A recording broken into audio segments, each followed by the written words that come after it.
anyway, welcome everybody to the Cascade Stereoscopic Club March meeting.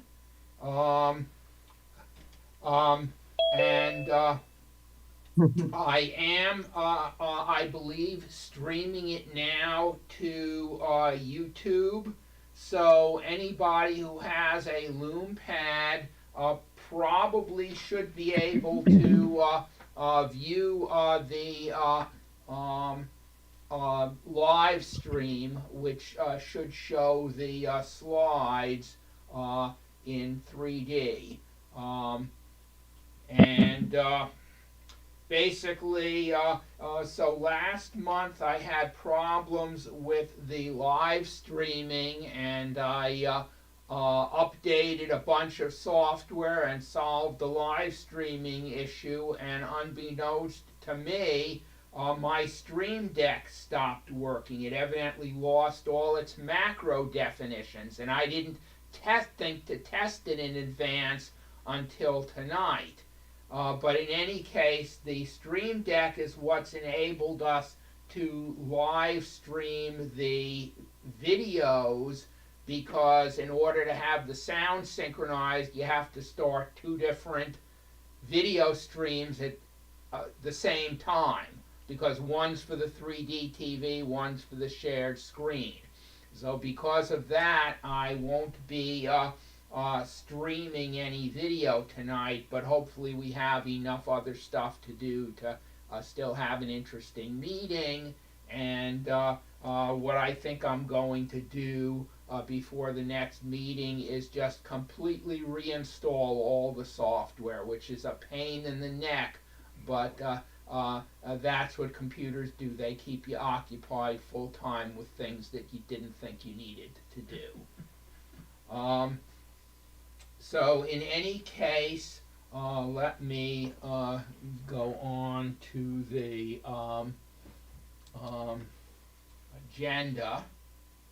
So anyway, oops, let me put this in stereo.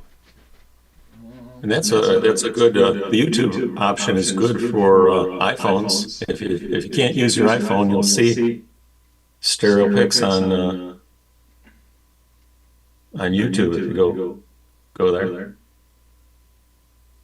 Okay, that's good to know. And put a link in the chat to your YouTube. Okay, thanks, Ken. So anyway, the theme for this evening is through the stereo window, and then we have open projector show and tell, and then we're going to select images for round 3 of the 2023-2024 ISC season. As I mentioned, we're not going to show the video slideshow because of computer problems. For people who don't already know, we have the 30th anniversary booklet. There's one, but you can't see it very well from yeah. But in any case, you can get it either on plain paper or on acid-free glossy paper. And so anyway, and Mark, we have one for you.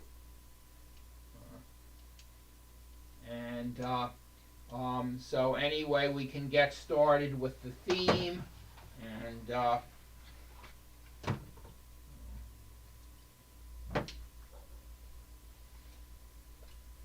well, this is a thing I did a long time ago.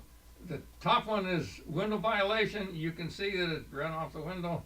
The bottom one, the middle one is through the window. You can see that the is way out, and the one on the bottom is an artificial window. You all know that, but there's three different kinds of out of the window. okay, thank you, Dave. And oh, there's through the window. One spider outside and Spider-Man inside. So that's through the window in a different way. That's my computer room. Oh, and there's some flowers that were out in the front of our yeah, front, and around our club, on our house, not our house, but somebody else's house in our neighborhood. And I had to move the background way over because it was super hyper. Anyway, the flowers come out. Oh, and there's another one. That was, my camera was, I was standing up next to those flowers in the flower garden. That's way out of the window. Oh, and here's another one that's way out of the window. And I made the frame to be exactly in the window, and so the flowers are out and in. Yeah, and I know you've done several of those, and that really grabs your attention. Yeah, I've exaggerated this a little one to stick out even more, just so to show you what out of the window says. And do you use Photoshop to crop it or something else? The only thing I used Stereo Photo Maker for was to make GPS NPOs, and Photoshop does a good job of that, so all my work is done in Photoshop. That border comes in Photoshop, and I think there's a border maker that have software, but I always have to fix it in Photoshop. Mm-hmm. Oh, and there's a stack of marbles that are coming out of the screen. That was made to be a phantogram, but you want the phantogram sticking out, so. Oh, and there's the CV joint out of my old Audi, the Audi I used to have with marbles in it instead of the bearings. If you've ever seen the workings of an inside of a CV joint, you'll know what this is all about. But that is a constant valley universal joint, constant velocity universal joint. Oh, and there's a rock I got. I think I bought it at OMSI. Put it on a gold pin and it sticks out. Oh, and there's a fish swimming way out here, and that was taken over at the Oregon Museum at the coast. What is the Oregon Coast Aquarium? Coast Aquarium at the coast, yeah. Anyway, so I got the fish sticking way out. He's sticking out about 2 feet here in front of this TV. Oh, there's the Earth and the space station that I copied someplace and turned it to 3D, and the shuttle and the astronaut are actually in the museum in Maryland, and so they were hanging in the museum just the way you see them there. Oh, that's the end, and it's sticking out. Okay, thanks, David. And Matt. Yes, good evening. Hello all. Yeah, this is my first time presenting to this group, so thank you for having me. Yeah, this one I took a couple years ago at a street fair. It would be in Berkeley, and I think bubbles just make a great subject for stereo. So whenever I see them, I always follow them. And in fact, I just bought my own little bubble machine that I'm looking forward to taking for a test run. Through the window, the bubbles are through the window, obviously, and I thought this was a great action shot as well. Thank you. Everything else is behind the window, but the things Just in the window are out. So I yeah, I had to put some of those bubbles out in front of the window. I think somebody asked what camera. I would have taken this with my Canon Rebel, my DSLR pair. It's a pair of, oh gosh, they're probably 20 years old now. Canon DSLRs. I still use them. They're a little heavy, but they synchronize very easily. They're just great cameras. Yeah, I got a pair of Canons like that, and it turns out that the Canons actually, when you push the button, it takes a picture. But a lot of other cameras, it waits until it's shown the picture on the viewfinder, and then it takes a picture. So on the other cameras, you get all screwed up. Interesting. Yeah, I love those Canons. So, do you remember offhand what model it is?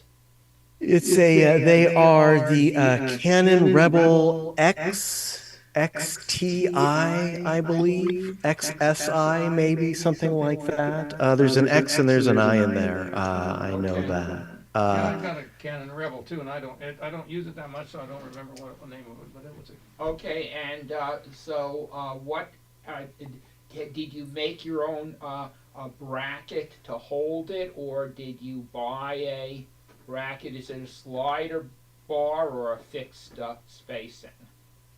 I use a bracket that I'm sure I bought off Berizin 3D website. It's, I don't know, I'm going to say it's about 12 inches long. I can see it from where I'm sitting, actually. Works like a charm, never wears out. I've used it for years. Pretty inexpensive also.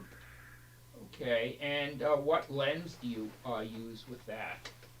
Oh, with this, you know, I usually will use either a 20 millimeter prime lens, pair of lenses. More often than not, though, I'll just use the kit lenses, the zoom lenses that came with cameras. They're 18 to 55, I think.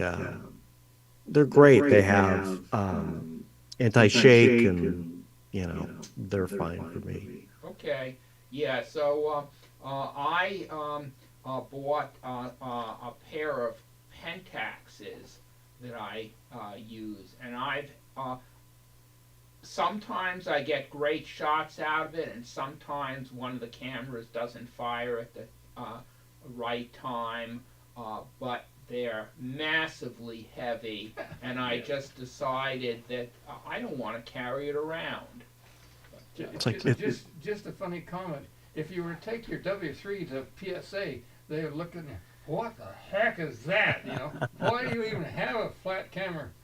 But if you were to take two old Rebels like ours, they'd say, my gosh, that's old stuff. Why do you have anything like that? So you can't win at PSA. you know, these Canon Rebel DSLRs, they don't really go obsolete. They don't have as many features as a new camera, but it's not like a computer where you have to update the software every couple years or something. They just work. Yeah. Anyway.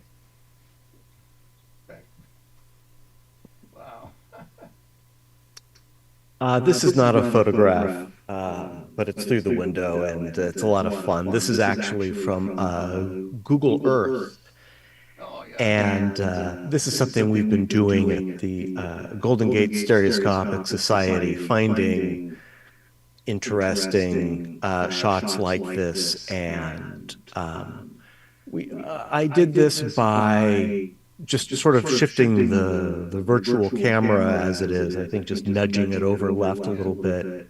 And these are two screenshots. And then I did that false frame in Photoshop, I'm sure. I use Stereo Photo Maker and Photoshop for pretty much everything. So this one's just fun. Yeah, and Can't really take credit for it. It is a photograph. It's just not your photograph. I guess it's a 3D model that's been textured with a photograph. But if it's from Google Earth, isn't that done photographically? Well, this is, well, you know, I actually don't know exactly how it's done in Google Earth. It's pretty, however they do it, it's amazing. Some locations like New York City are just extremely detailed like this. Not everywhere on the globe is, but there are some areas. It's just amazing. I can't imagine. It would have taken an army of people to put something like this together. So I don't know exactly how it works, but it is a great, fun tool for making beautiful stereo images like this one. So the detail thing is because there are so many satellites pointed at New York City. They have many options to combine. other areas, like some remote areas, basically there are only a couple of satellites that actually look at those areas. So they don't have as much detail from different satellites. Very interesting. Well, thanks, Steve. That's a good explanation. I didn't realize that. Matt, is there a way to nudge the camera in Google Earth numerically? Or is it just a mouse thing? I was just using the cursor keys on my keyboard, I think. I'm not sure. I know that whatever I was doing was not particularly precise. Certainly not based on any sort of mathematics. I was literally eyeballing it. Google Earth does have some commands to hide certain screen decorations and menus and that kind of thing to make it easier to get a screenshot. But I don't know how precise you can actually make that cha-cha.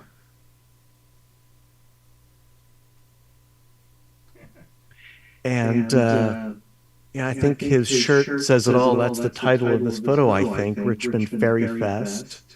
I live in the city of Richmond in California, and we finally got a ferry service to San Francisco a couple years ago now. And this was an event to promote that service. Actually, it didn't really need promotion. Did you have to ask him permission?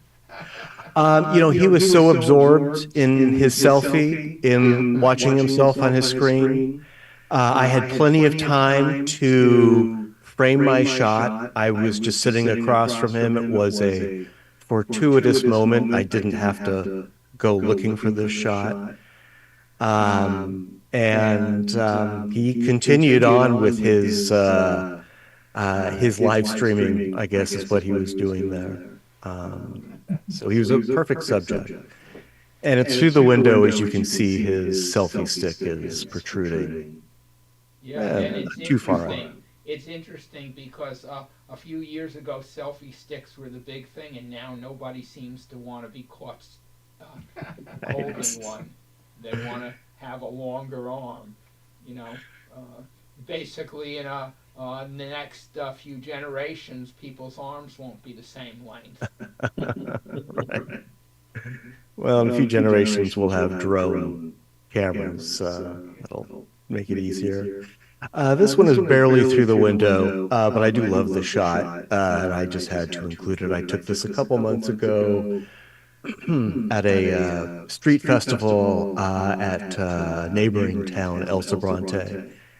And you can see one of those textiles is kind of billowing out through the window, but I took the shot because I just loved how the pedestrian there was framed by this all these blowing materials. You must have had a pretty fast shutter because they're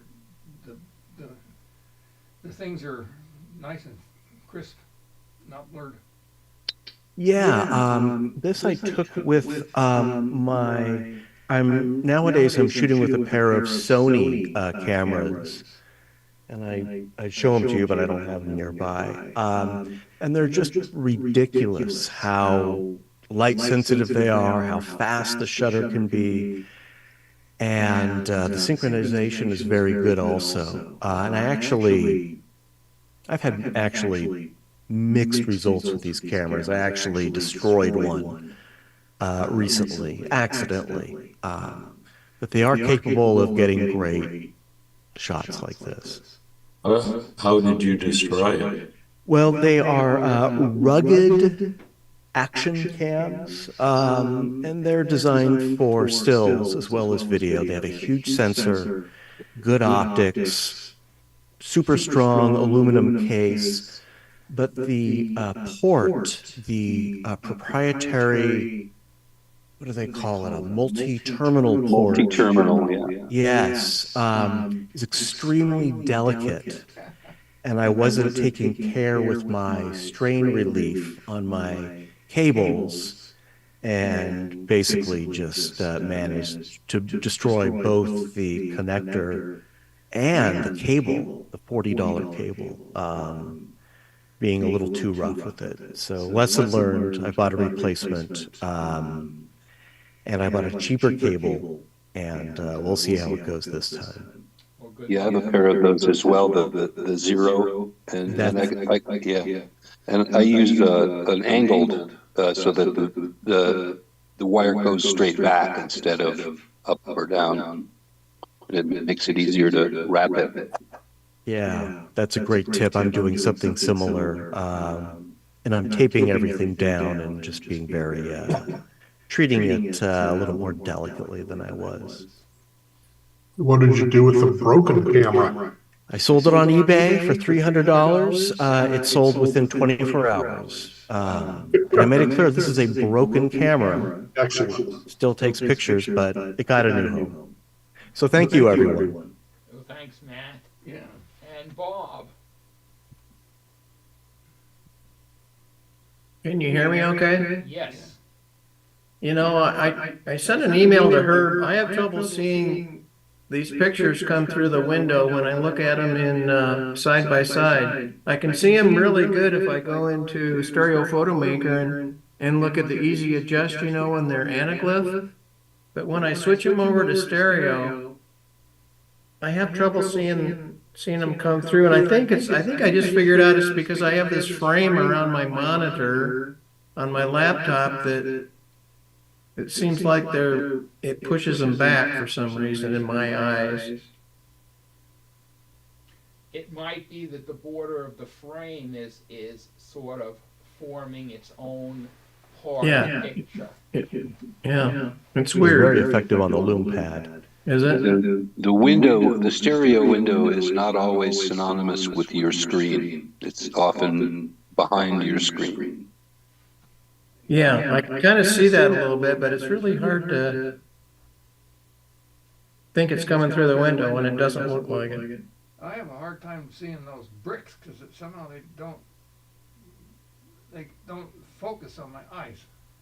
Yeah, When I look at the bricks, the screen, the edges of the screen, the left eye's over here and the right eye's over there. But when I look at the screen, then the bricks are all a little screwy. So I think your bricks are in front of the screen. I think is the problem. oh, I pushed it too far forward, huh? Yeah, I think so. That's what I would suggest. This was a really small chandelier, and I really cropped it a lot to bring it out. Yeah. You so it Did you looks lay on like- your back? Yeah, it looks like you'd want to, if you're in anaglyph mode, have the bricks be no disparity at all. In other words, so the bricks would be right at the window. Okay. My problem is I can't figure out looking up at a chandelier yet down at bricks. But that's just me. It's a brick ceiling. Yeah. Yeah, Okay, all right. Yeah. it's a tile ceiling, yeah. Yeah. There's a transmission for you, or at least part of one. Now, does that one come out of the window for you? Yeah. Yeah, It does, yeah. Yeah, it doesn't look like it to me. Yeah, the little thing on the right that was a robot or something, his hands out, and everything else is pretty much at the window or behind. Oh, their flowers are always out of the window.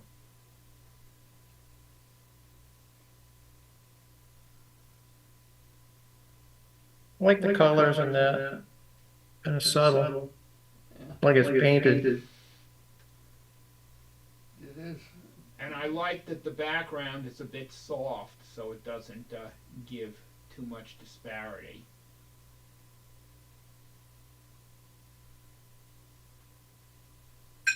Now, this isn't your typical through the window, but when I was going through my shots, I found this one. This is Andrew Hurst that recently passed away from brain cancer, and it's another version of through the window, kind of. So I wanted to include it to kind of honor him. Yeah, it's too bad he didn't have his arm through the window too, not outside of the window.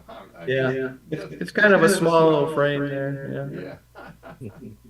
That's interesting. Oh, that's sticking out. This was a buoy. I don't know why it was sitting around at the restaurant. It must have been near the water.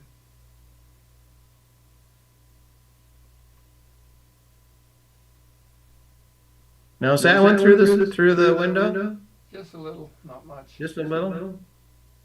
It looks like on the front of Herb's TV, it's about 8 inches outside of the TV, in front of the TV. But you know, his TV is like 5 feet wide of this picture. Yeah. So on a normal computer, it would only be about 2 or 3 inches outside of the window. Yeah, it looks really good on the Lume Pad too. Yeah. It does, yeah. One of my favorite things to take pictures of. I don't know why.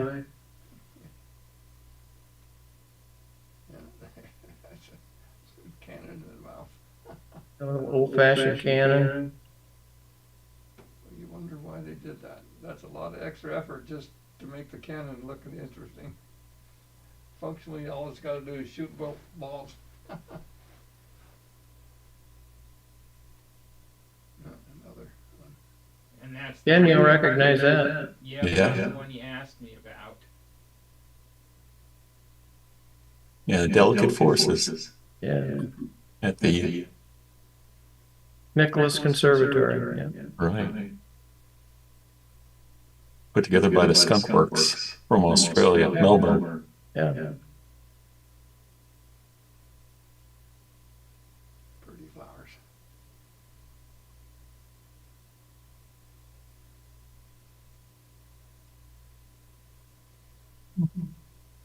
Okay, and Ken. Okay. Is that through the window? You bet. Yes. Yeah, people seem to like cannons tonight. Yeah. I think your grass down at the bottom is also out of the window, you know. You need to push it back just a little so that the grass down in the lower right isn't out of the window.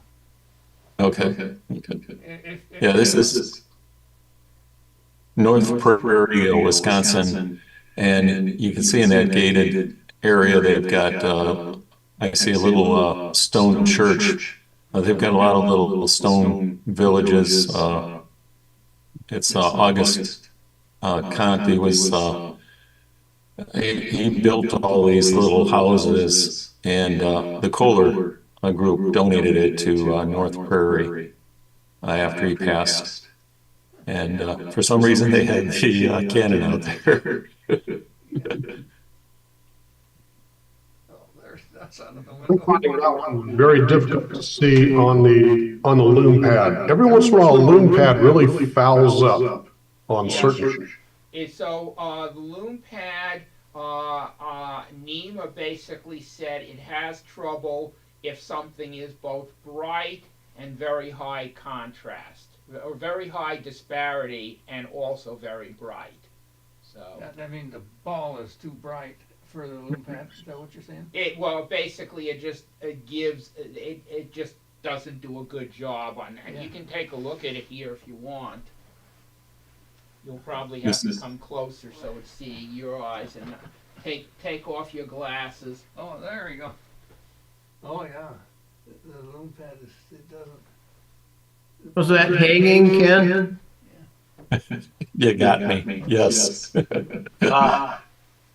This was a Kucam Ego on a tripod, and me with a pole out there. And I really like the app for the Ego. It's got you can see the image, you can take pictures, you can adjust pretty much every setting.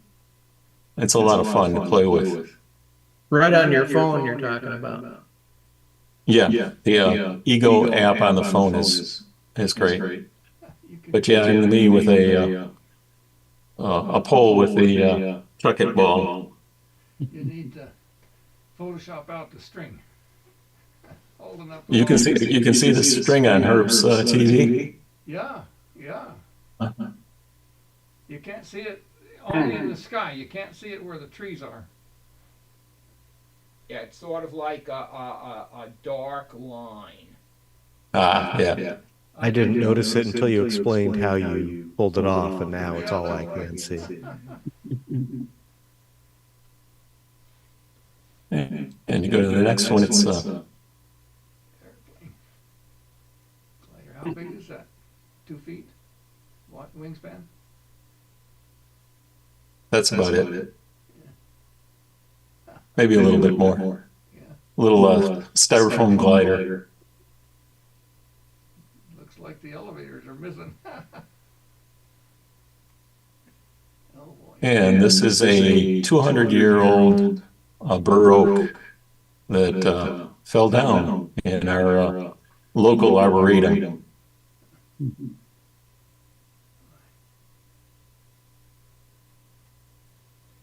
Okay. So thank you, Ken and David. Yeah. Yeah, when I was going through my pictures, trying to pick ones, I realized that flowers are probably the easiest thing to make come through the window. Yes. So I got a few here. These are just cell phone cha-cha pictures taken in my yard. Well, that worked well. You lined it up in Stereo Photomaker or what?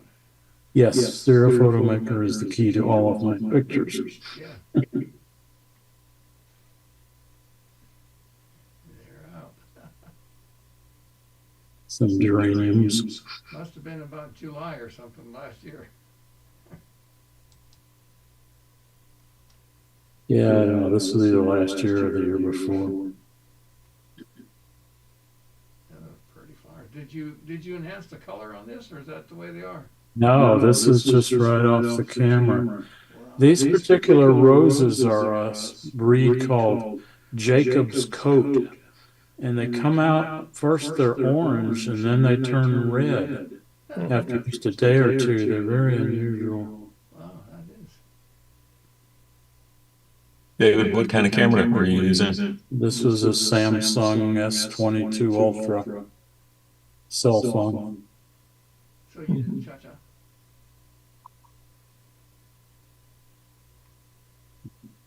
Apologize for the phone ringing. Another shot of the same rose bush. They're big flowers too. Yeah, they're very pretty. That one, you can see the upper one is still kind of a orangish yellow, and the others have turned red. Yeah, the ones on the lower left are almost purple, or lavender, or whatever the color is. It's Yeah. not red, but it's more blue. No, I didn't adjust the colors at all. This is what the camera took. What's the name of that flower again? It's called Jacob's Coat. Like Jacob in the Bible, a coat of many colors. Oh, yeah. I know. That makes sense. Okay, the rest of these are W3 pictures. This was taken at the American Helicopter Museum in Westchester, Pennsylvania, which is right outside Philadelphia.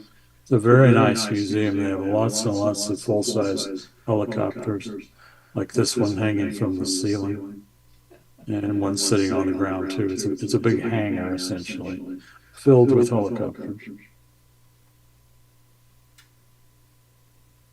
They have little experimental ones like this too. They don't call that a helicopter. What do they call it? Because the blade is just a wing. The propeller moves it.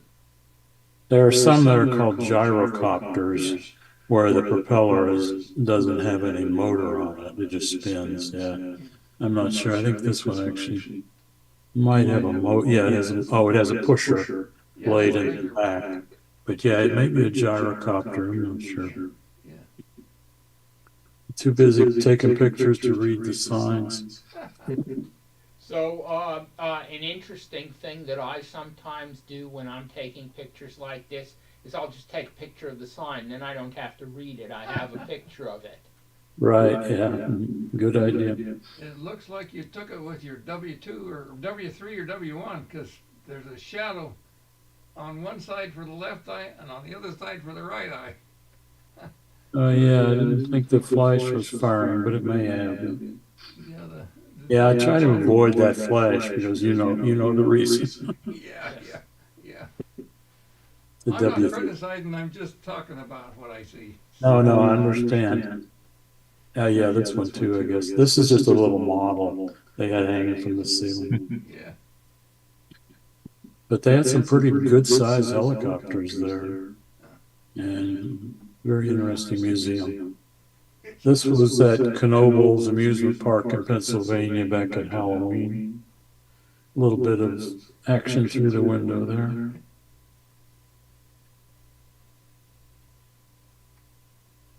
There he is. Is that the way you Another took him, or did you put him through the window just for this? Yeah. Yeah, I wasn't attempting that, but it just came out that way. Yeah. Okay, this one takes a little explanation. This was at the American Revolution Museum in Yorktown, Virginia. Yorktown was the last major battle of the American Revolutionary War. And afterwards, Cornwallis surrendered his army to George Washington. And so they have a beautiful museum there, lots of stuff about the Revolution. This particular picture, though, this is supposed to be a modern interpretation of the Liberty Tree, which was a tree in Boston, in the Boston Common, during the colonial period, where the colonists used to write their grievances on paper and stick them on the tree, grievances against England. So what this is it's just an artificial tree, of course, but each one of those little lanterns has a display inside, and they have a website where you can go and put in messages that you'd like to have on the lanterns. I think it's aimed at people that are in countries that aren't too free, trying to express what they would like to have freedom. That's a clever idea. Yeah. That made for a nice picture through the window. Okay, and Jim. Hi, Hello. just looking for things through the window. Yeah, that barely does it. That's an old picture of the family. Now, this is a carbon dioxide tank that I use to carbonate water. Just put the pressure on.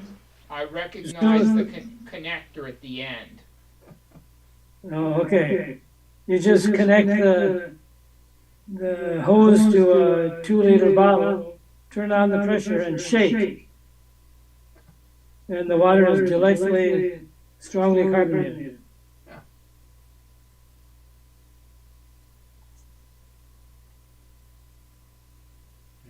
That's a trash can. Maybe it's out of focus. A little bit, yeah.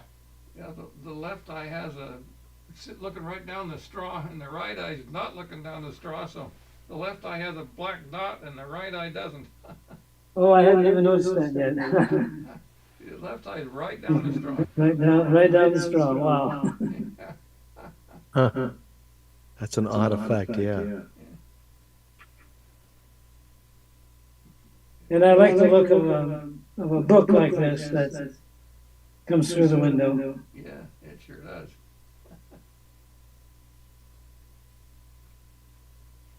And this book here, a lot of you will recognize it. A wonderful phantogram book. Yeah, you should have had it open enough so if you're looking at it with glasses and anaglyphs, you could see the 3D of the book as well as the 3D of the picture. Yeah, good point. Yeah, I like to do little workshops about that, and so I bought some extra copies. Oops. Oops. Got the thumb in the window. Finger. Oh, a finger, yes. Okay, sorry. Okay, go to the next one. This is a brass giraffe. Not too good, 'cause not too good a shot. For a kid's toy or what? No, it's large. It's about 4 feet high. Oh, okay. There's some shoes. I like to put the carpet right at the window and then have whatever's on it above. Yeah.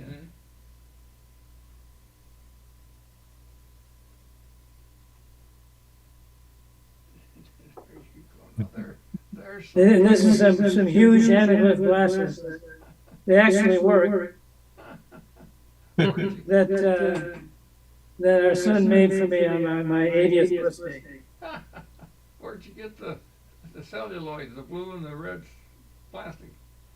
I think I got them at a store that sells stuff to theater.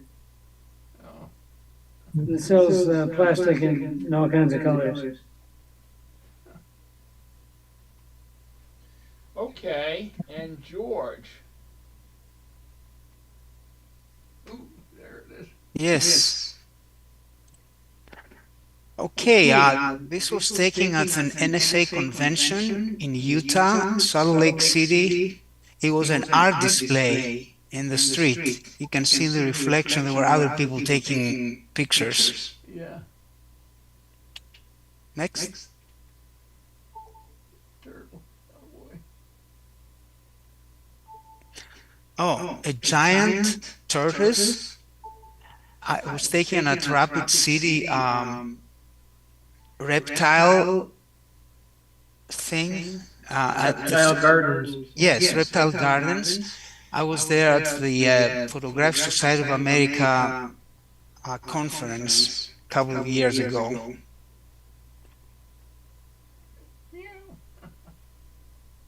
Oh, okay. One of my daughter's cats, Series 3. He says, go ahead, take my picture, I don't care. Yeah. Oh boy. Well, my wife brings flowers and I take pictures of them. I took this with the Panasonic 3D lens. I use it either on a Panasonic camera or a Sony camera. You can adapt the lens on Sony cameras too. Did you spray it with water, or how did you get the? Yeah, I sprayed it. You got to do it somehow. I mean, just wondering how you did it. Yep. Another one. Yes. What is that? What flower is that? Well, I researched all those. They have names, but I don't remember now. Yeah, it's a green and red flower. Yes.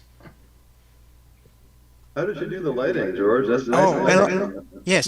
The lighting, I use flash, so I use more than one. On the sides behind the flower, I just move the flashes around. There is one basic flash connected to the camera and the rest are slaved, so they all fire together. Okay, that's very nice. All in manual mode, so I adjust the exposures, as I see it fit. Yes. Thanks.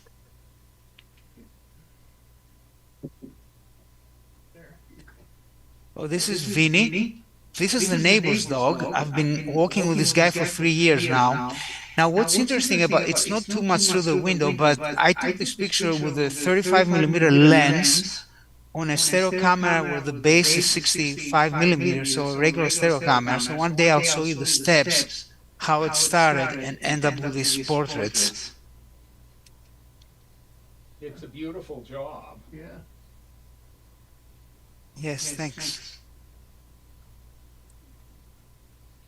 And so I only have one photo today. I mean, I've over time I've taken various through the window photos, but I think I've showed most of them, and I wanted to do something new today. So it turns out that at the last ISCC competition, we won 2 HM, or the club won 2 HM ribbons. So I'd like to present one of them to David. So here are the two ribbons, and you can see the one for David. Okay. And then I have another one for Mark, and I'm holding it hostage until he comes to a meeting. You're gonna have to come, Mark. I guess I gotta get over there. I have to say, I was a judge for this competition, and I really enjoyed both pictures from the club. Yes. Thank you. Yeah, thank you. Congratulations, you guys. Thanks. And so, anyway, you know, it's I think a lot of the through the window pictures I take I'll set something on a table or on the floor and be looking downward at it, you know, and so that's how I did this. I mean, I've had through the window where it's straight on, but I've actually never shot looking upward through the window, so I've never done chandeliers or anything. Maybe someday I'll do that too. But anyway, that's my one contribution to through the window. Just a comment. You don't see the violin bridge, but we had a theme for bridges, and I took every kind of bridge I can think of, even the bridge of the teeth. You know, the bridge of your teeth in your mouth, and that picture was taken just because the club had a theme of bridges. And Mark. All right. Oh yeah, this was a abandoned amusement park ride up in Washington, and I believe this was a cha-cha to enhance the depth a bit more than a normal stereo camera would have provided, although it was a W3 that I was using.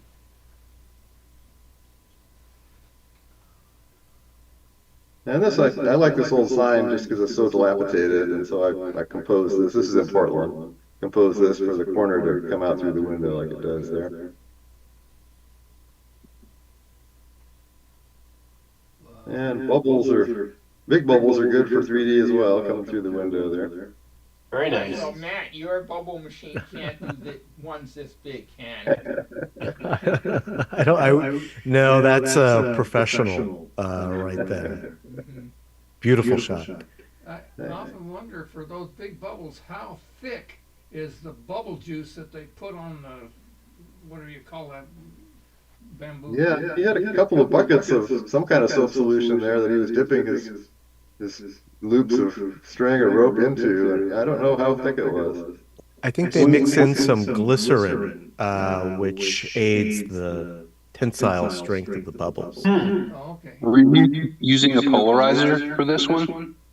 No polarizer. No. Okay. Wow.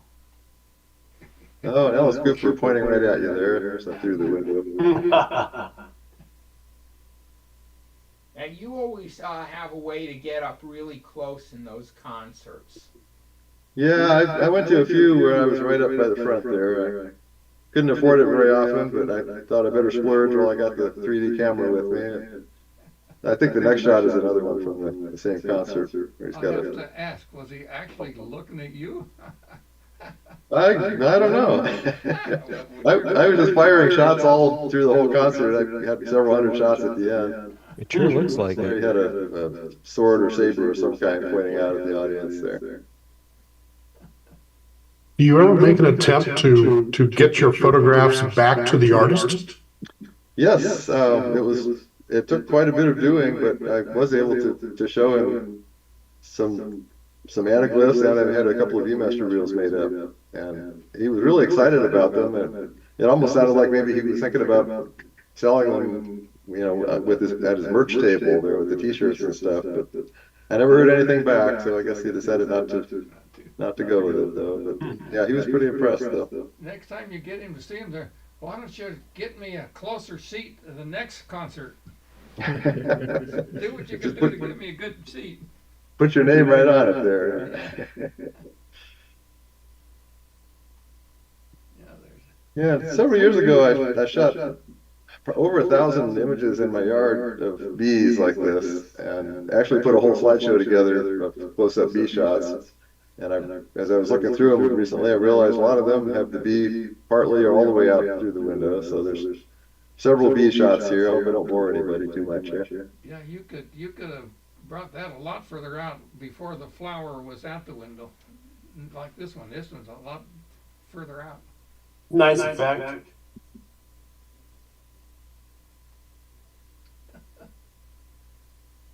Thank goodness for bees. What camera did you use, Mark? This was actually using the Lumix lens modified by George Themelis for a close focus. Which modification is it?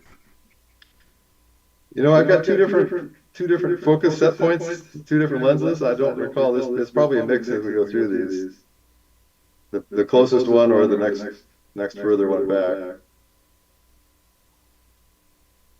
You said you had 2,000 some pictures. Were these taken during the COVID lockdown?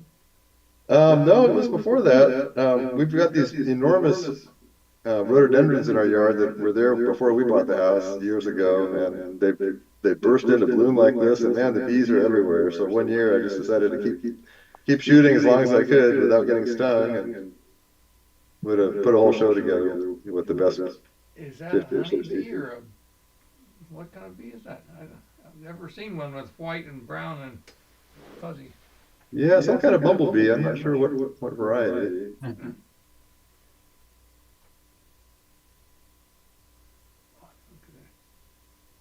For every one that came out like this, there'd be about 50 or 100 that didn't come out at all, and get just part of the bee or no bee at all.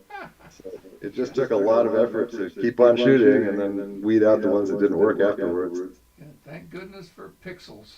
Yeah, well, Yeah. And digital cameras, because if you had to do this with a film camera, it would be a different story. Yeah. Yep.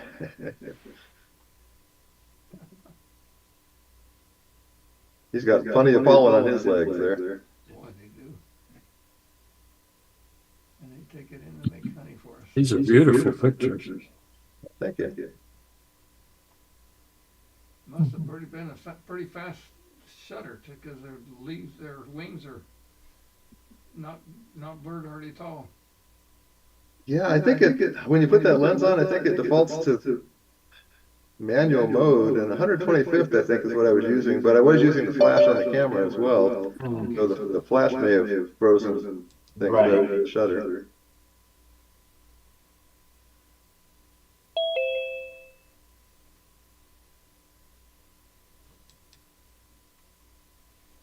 And I had to throw a firework or two in here. Oh, I recognize, well, not that particular one, but Yeah, I know where I you like how there's a couple of those little bursts are out in front of the window there.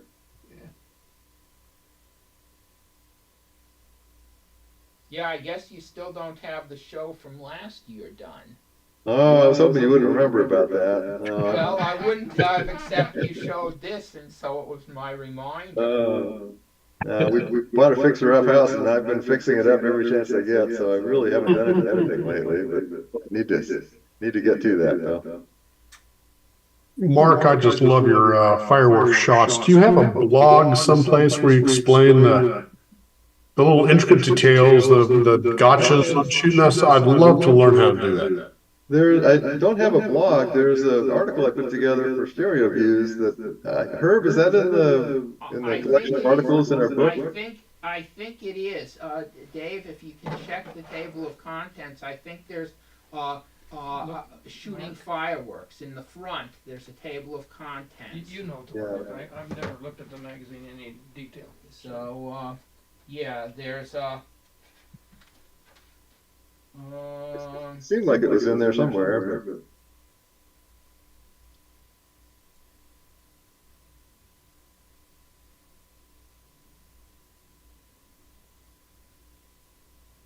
we should take these off. It's hard to read with this. I mean, I would give it a good hearty try sometime, but I have no idea how far away the fireworks are. And I don't know where to go to find out. If I need to talk to the city or the fire department to find out just what that distance is, so I can do my, 1/30th, take some shots. And this is kind of trial and error. Sometimes, some years these work out okay, and some years the cameras are too far apart or they're aimed in the wrong place. So once it gets dark and the show starts, it's hard to re-aim things. Okay. I thought it was in here, but I don't see it, which I'm sort of surprised because I thought I would have put it in here. Oh, okay. But in any case, email me and I will find that article and send you the relevant issue of Stereo Views so that you can get that. But I can probably answer a little bit about it. General rule of thumb is fireworks are go up about 100 feet per inch of mortar diameter. So if you're shooting a 5-inch shell, it's going to burst at about 500 feet. You know, an 8-inch shell will burst at about 800 feet. If I remember correctly, I think Mark was aiming his cameras at about a 45-degree angle. Was that about right? Yeah, I think so. But again, once the show starts, a lot of times I'm realizing, whoa, I'm not aimed up or down quite in the right place. And sometimes the wind's blowing them over further to the right or left than where I'm aimed. So it's tricky to get it set up ahead of time. But I mean, that's sort of an approximate. So basically, you know, if you use trigonometry on a, the shows that Mark was shooting were shooting 4 and 5-inch shells, so they're 400 to 500 feet high. Basically, if you're shooting at a 45-degree angle, they're about 700 feet away. I believe Mark sets up his cameras about 10 to 20 feet apart. Is that about right? Yeah, probably closer to 20. Yeah. Mark Welke that's got those two pictures.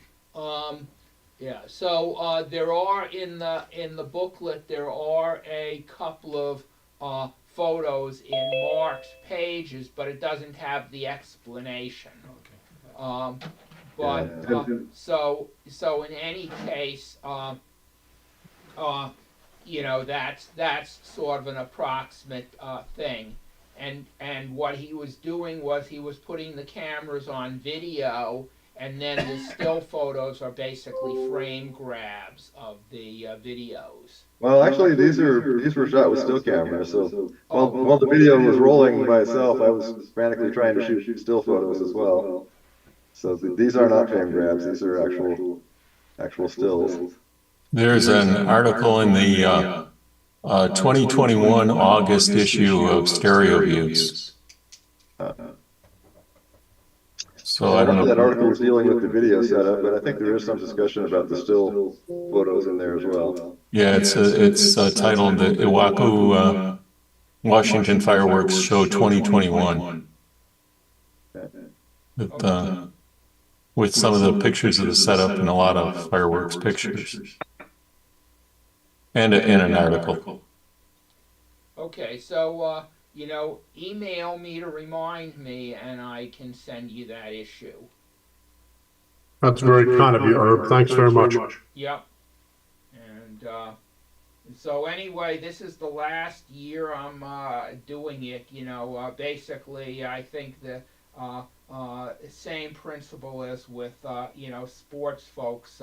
You know, go out on an up note, not on a down note. But basically, at 75, I'm just too old to be carrying all that heavy equipment. So basically, I just decided that actually my wife helped me decide that that this is the last year, and so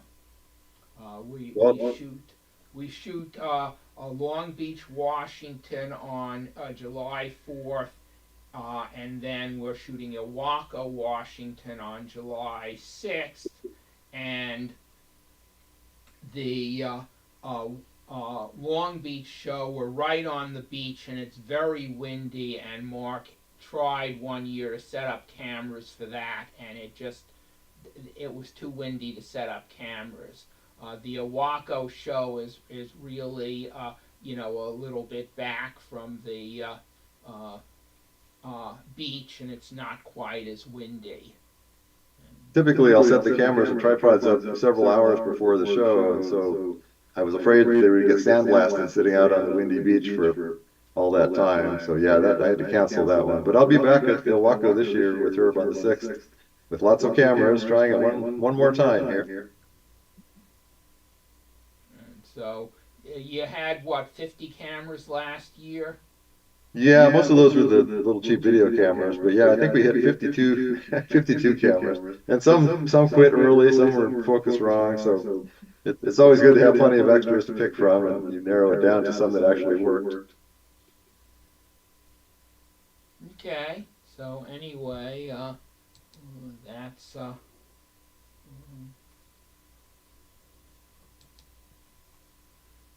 and so open projector, Ken. Okay. Well, I took these pictures for illusions, and they didn't. Screwed up. Trying to find a better way, but so I was playing around. It was about 15 degrees below zero, and then I did it on the other side, and a little bit of Photoshop, and my first use of real use of masks in stereo, and it was a lot of fun. And I firmly believe that if you're not having fun doing 3D, you're not doing it right. So this was a lot of fun. You can see my little Funko Pop sitting on the table there, and you wouldn't believe how many times I hit that coffee table with my leg going in and out, having to start over again. And there's the first image. The first one was trying to do clones, and this one was trying to do ghosts. And there's a dark stranger lurking behind the chair. And in the next slide, you see he got a little transparent here, which is playing with the density on the masks. And then here's the hapless victim of the ghost. And again, a lot of fun.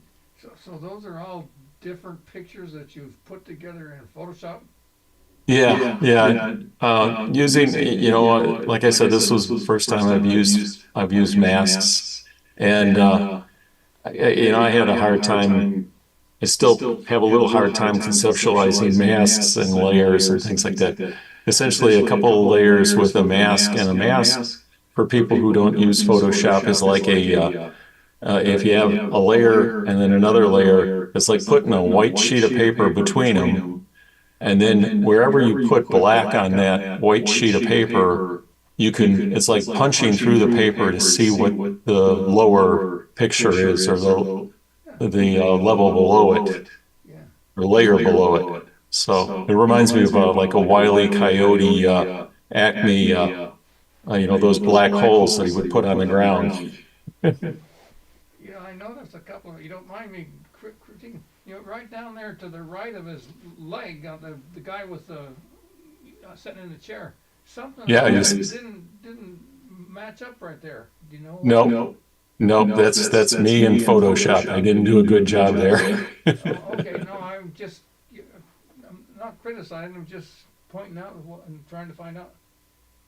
Oh, so yeah. Ken, when you change the density of the dark colored guy, you can just do the guy instead of the whole picture then. Yep. Well, you go into that layer and you just go up. There's one setting and it says density, and you can adjust it. Now, these were inspired by one was a video by Gordon Howe. He did ghosts. And then another fella did an article for Stereoscopic, I think it's Stereoscopic blog, by Rebecca. And that fella's name was, just a second here, I'll find it. Try to find it. Thomas Ash. And I'll put information in the chat if anybody wants to look at those two articles, because they're They do much, they do a great job. And I'll also put a link to a Photoshop, Adobe Photoshop video on explaining how to do masks. And that, it's only like a 4-minute video and it's great.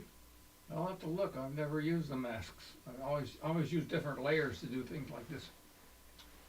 And actually, I mean, a lot of people are, concerned that Photoshop is subscription-based. But if you think about it, I don't think it's that bad. I think it's still only $10 a month for a Photoshop plus Lightroom subscription. And if you think about that, that's $120 a year. And if you bought Photoshop, it used to be like $300. So, it's like, getting, buying over a period of 3 years, you've bought a version of Photoshop, but you're always getting the latest version. Hey, I just got it on my credit card, and from what else I put on the credit card, $10 doesn't even count. No. And if you're cheap like me, you can have a daughter-in-law, and you can actually put it on 2 computers, so you can split the subscription. Cut it in half. So, and also Gordon, he was the one who turned me on to Photopea.com, which is an online version of Photoshop, and it's very similar to Photoshop. Not all the bells and whistles, but if you don't want to spend any money, just go to and he talks about that in his video. And so actually, for me, I basically figure, okay, if I compare, the price of my internet subscription, it's basically, a lot less than my internet subscription. So anyway, open projector, Jim, are you still there? Not sure. Oh, there he is. Here he comes. There I am. How did you get that house in the picture frame on the left in 3D? Well, let me see. I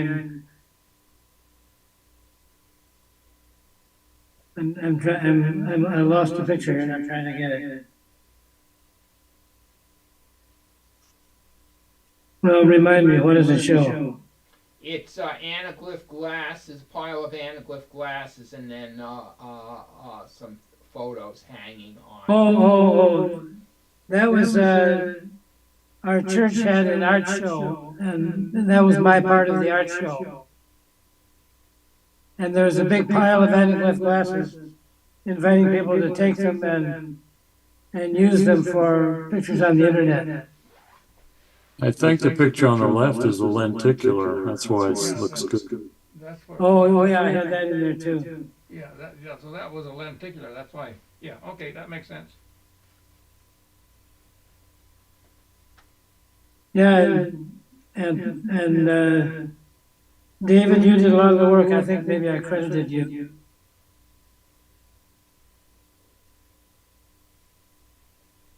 These are some dolls and an elephant and on a shelf. Oh boy, I'm trying to.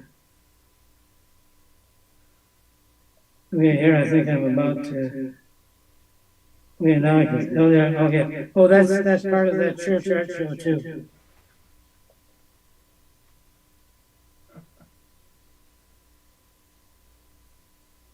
Nice looking guitars. And there's my little brother is the head person for a guitar makers group around the world, and they just had a convention, and I was there, and so I took 3D pictures of handmade guitars. And Randy.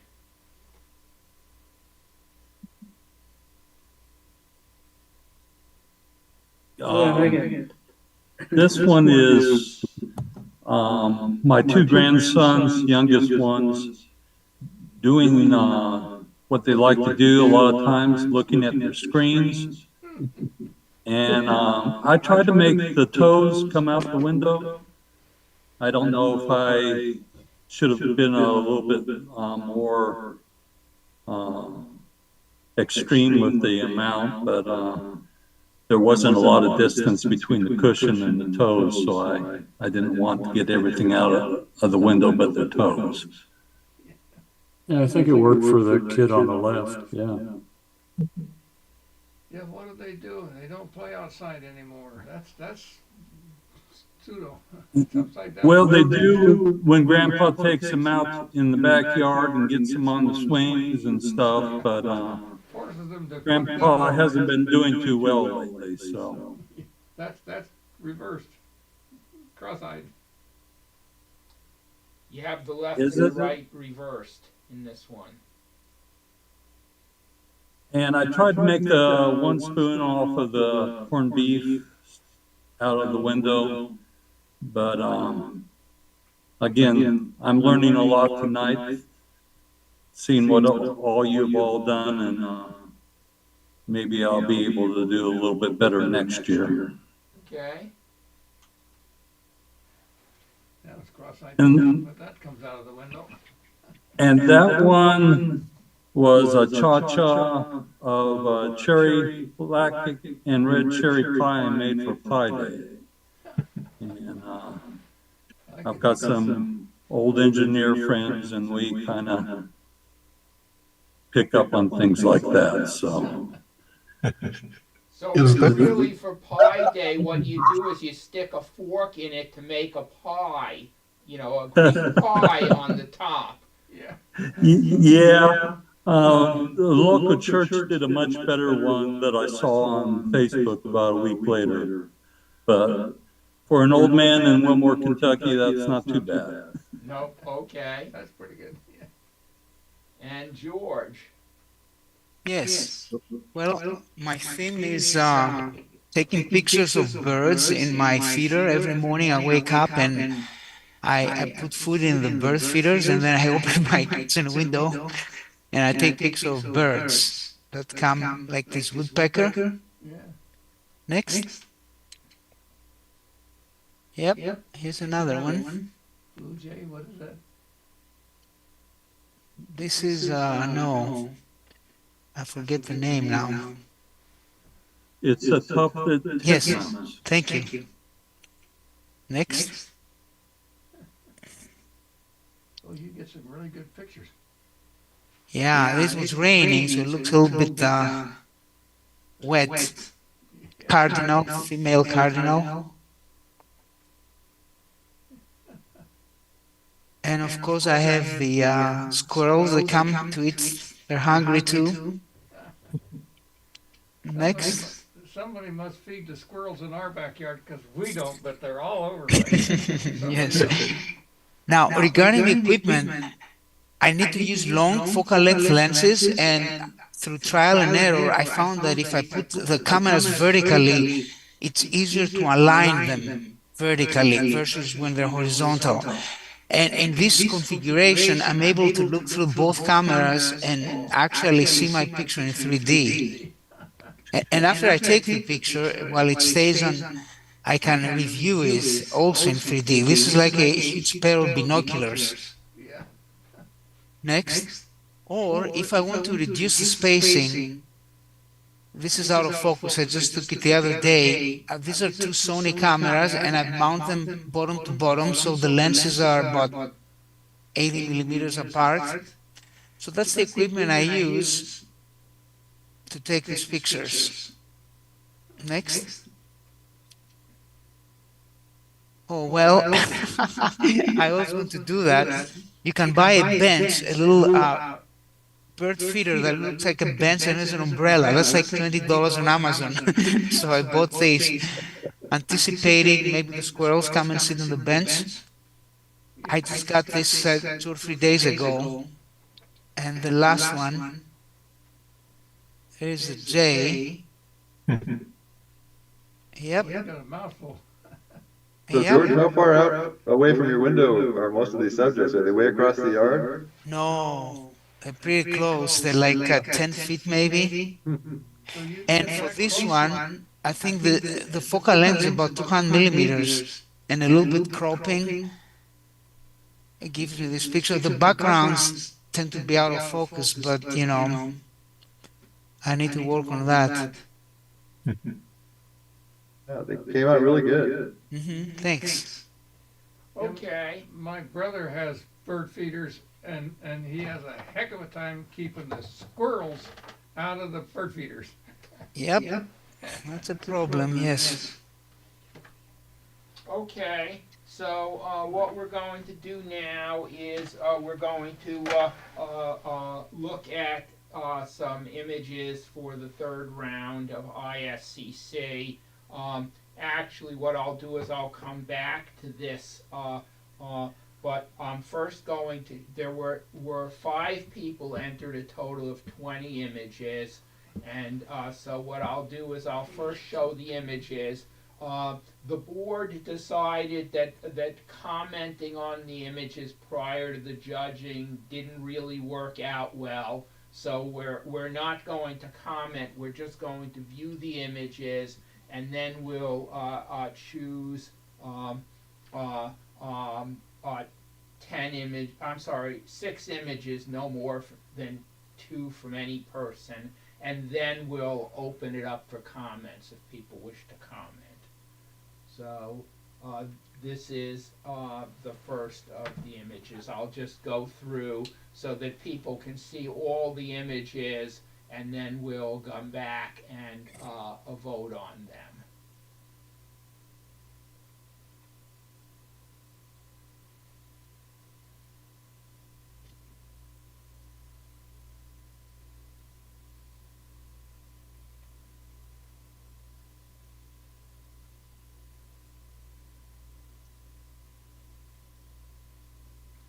Let me know if I'm going too fast.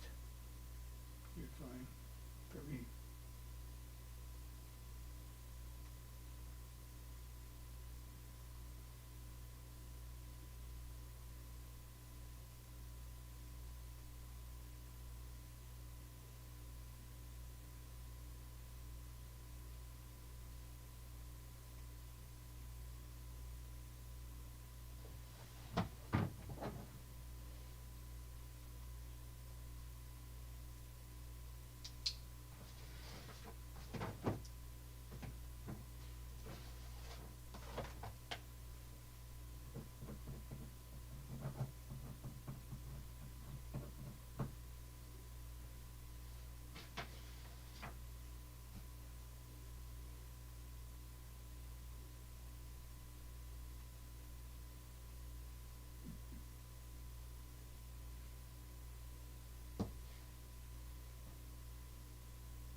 Okay, so let me just get back to the.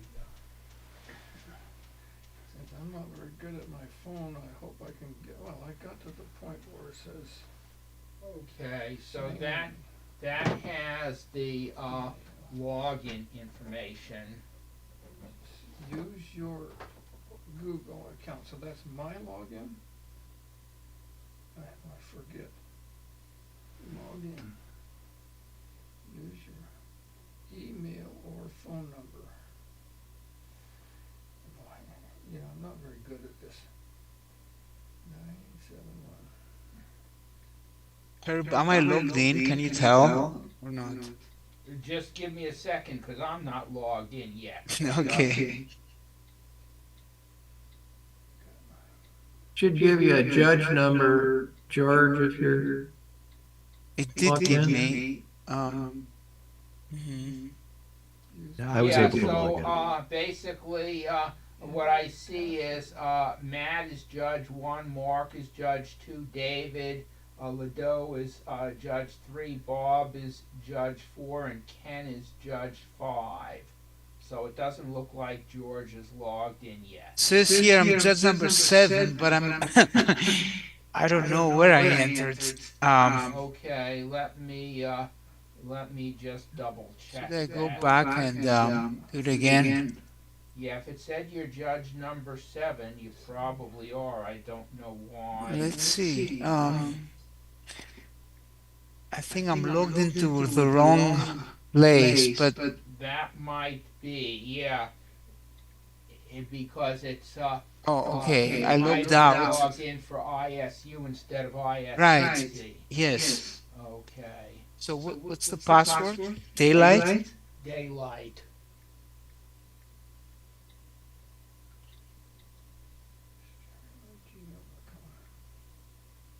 Okay.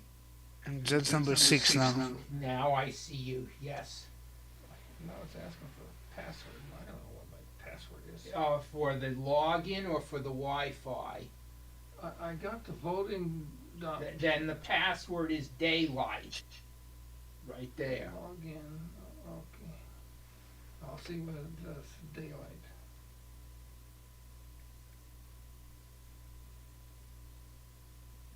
It says please wait. Is that correct? Yes, because I haven't yet started the judging. I'm waiting for everybody to get logged in. Okay. Okay. So Did you get logged in, Dave? no, it says enter your password, and I don't know. Your password is daylight. I typed it in, and it says that's wrong, and it says enter it again. So I'm at voting dot. Let me take a look.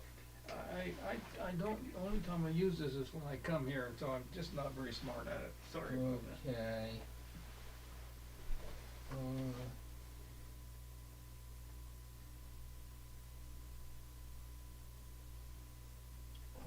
That's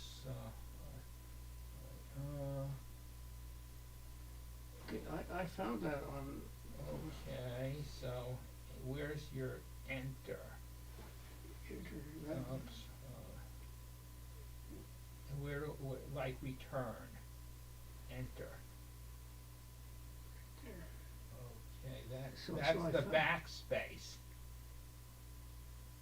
So there I found them all, and I go. Voting.3dx. Right.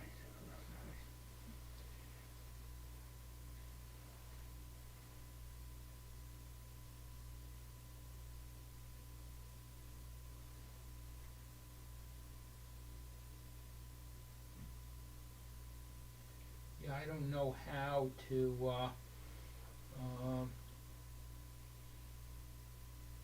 I'm puzzled because there's no enter on your keyboard. So, okay, I'm just gonna go on. We'll have to work on this sometime when I'm not keeping everybody Yeah, waiting. I understand. Okay, so let me move on to the first photo, and we can get started.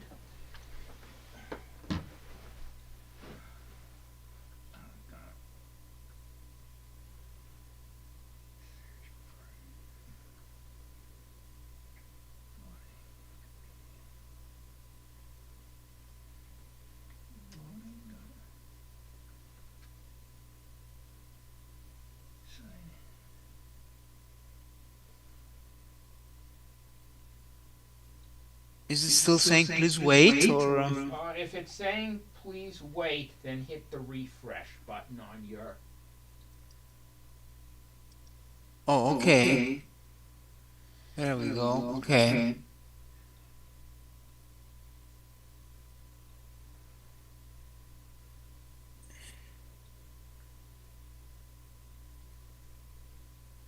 Okay. So basically, the median score on this is 78. And next image.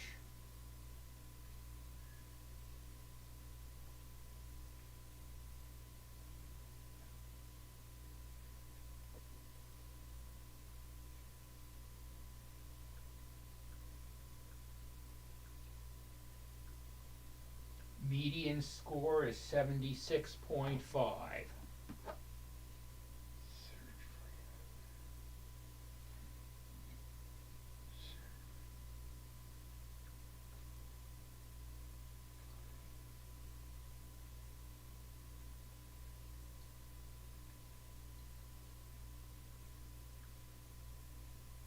Median is 67.5.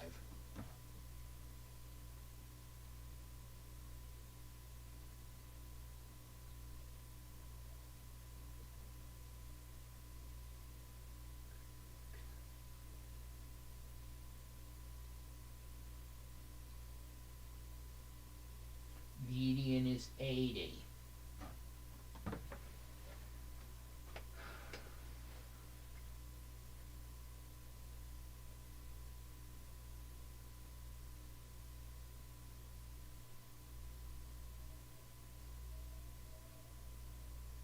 Median is 74.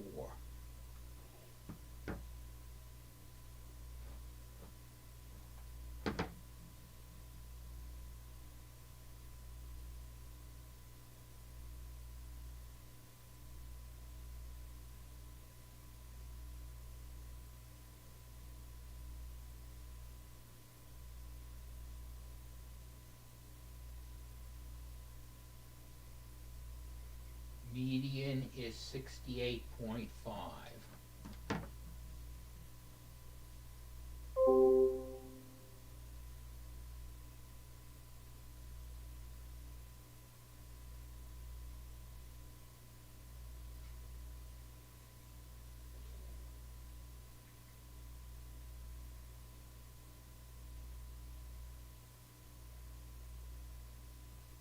Median is 80.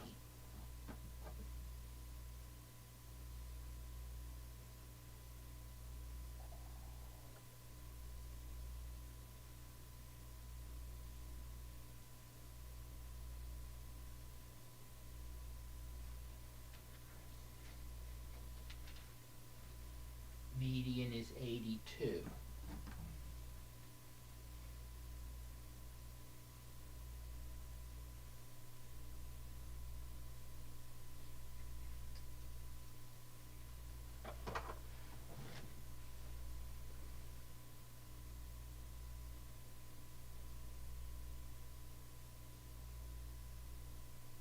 Median is 83.5.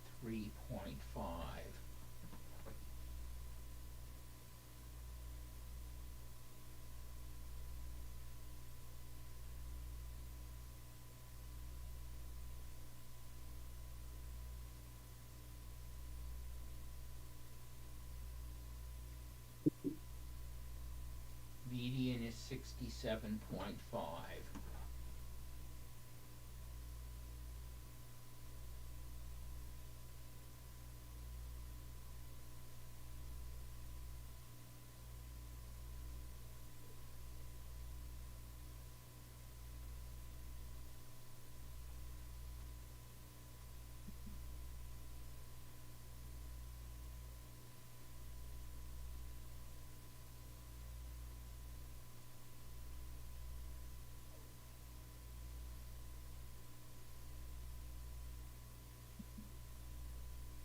Median is 76.5.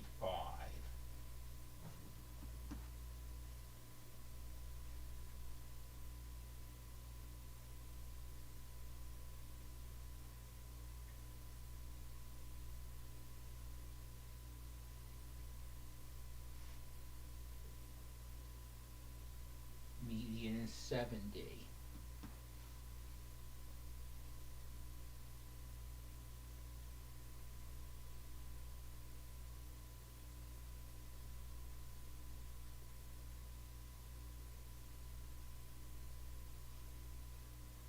Median is 76.5.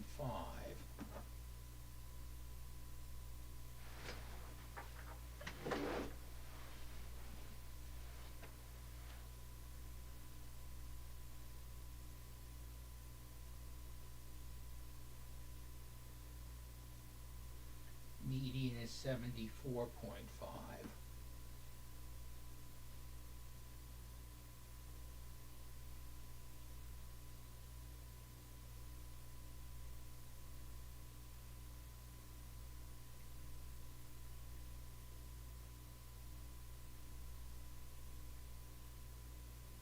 Median is 75.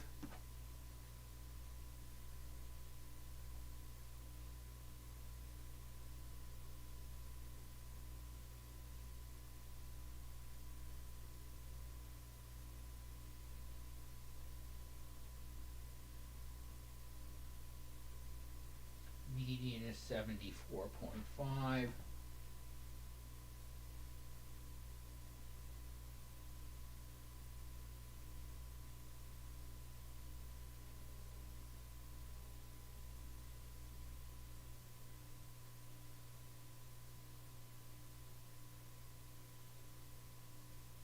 Median is 79.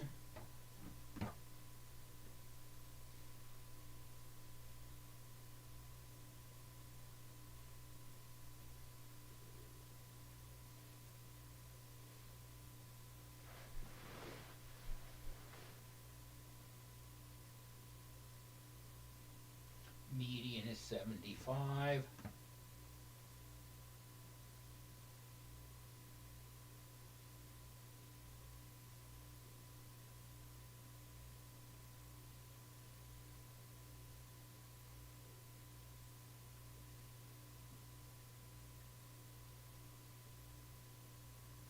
Median is 79.5.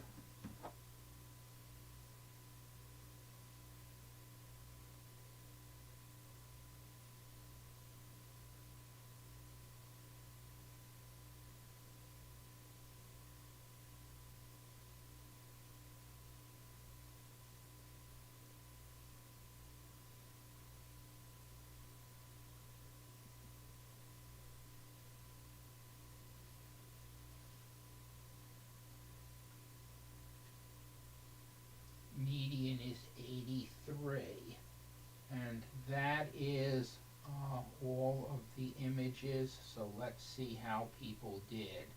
So the first place image,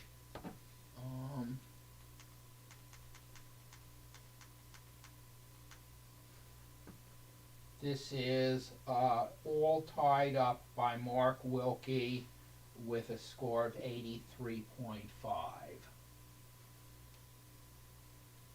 And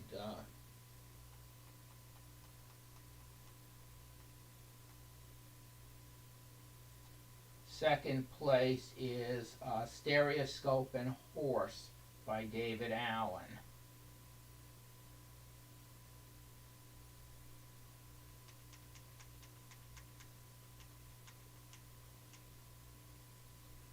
Third place is Pink Orchid in Mask, also by David Allen.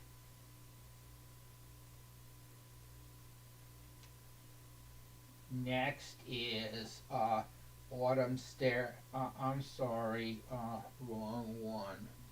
Wait, 114 is Sodoma Courthouse Butte by Ken Kovar. And this is Autumn Stairway by Ken Kovar.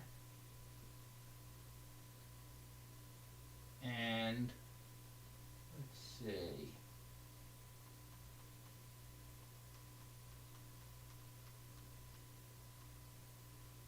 This would have been the last image accepted, except that this is the third image by Ken, and so we can only have 2 images from each person. So the next image, this is Tide Pool Life by Mark Wilkie. So those are the 6 images that we will be submitting to ISCC. And I'll open it up to comments on either any of the accepted images or any of the images that didn't get accepted, or any comments that anybody wishes to make. I'd like to suggest to Mark that those 2 little funny things down on the lower right hand side and about a foot in on his TV, I don't know what it is on yours, on one eye, on the right eye is one thing, and on the left eye is 2 things. That bright white. So if you can make it either 1 or 2 in Photoshop, other than that, I can't see anything wrong with this picture. I hadn't noticed that, but I should probably just clone those out. That's reflection from the flash on the surface of the water. Yeah, it's caused, you know, it doesn't matter where it's caused by, but that sure causes my, you know, problems. So basically, what we're trying to do is get the best, you know, images to submit to ISCC. So Mark, if you are able to clone that out and resubmit the image, I'll use the fixed image. Okay. I think, you know, that's perfectly a legal thing to do, because we're trying to, you know, submit our best images to ISCC. So any other thanks for your comment. Any other comments?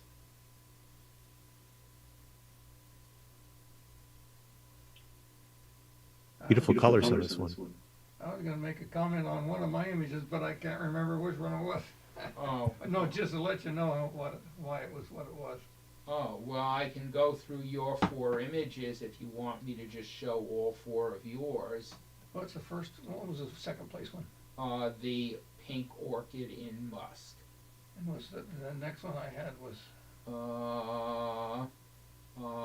Let's see, Chinatown with clouds. The Chinatown with clouds.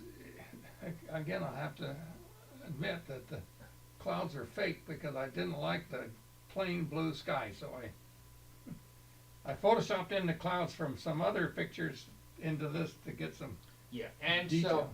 And just a comment as far as ISCC is concerned, as long as the clouds were from your photo and not somebody else's photo, that's a legal thing to do. That's exactly what I did, and I've taken lots of pictures of clouds just so I can paste them in on skies that I didn't like. I really like that image. The archway itself had some really nice depth to it, and interesting texture also. I thought it was very successful. That came from an early version of a field trip that we had in the club, and we were actually going around taking pictures of Portland here for the club. Anyway. Herb, could we go to that one that they're talking about? So I think that's the Chinatown with clouds. Yeah.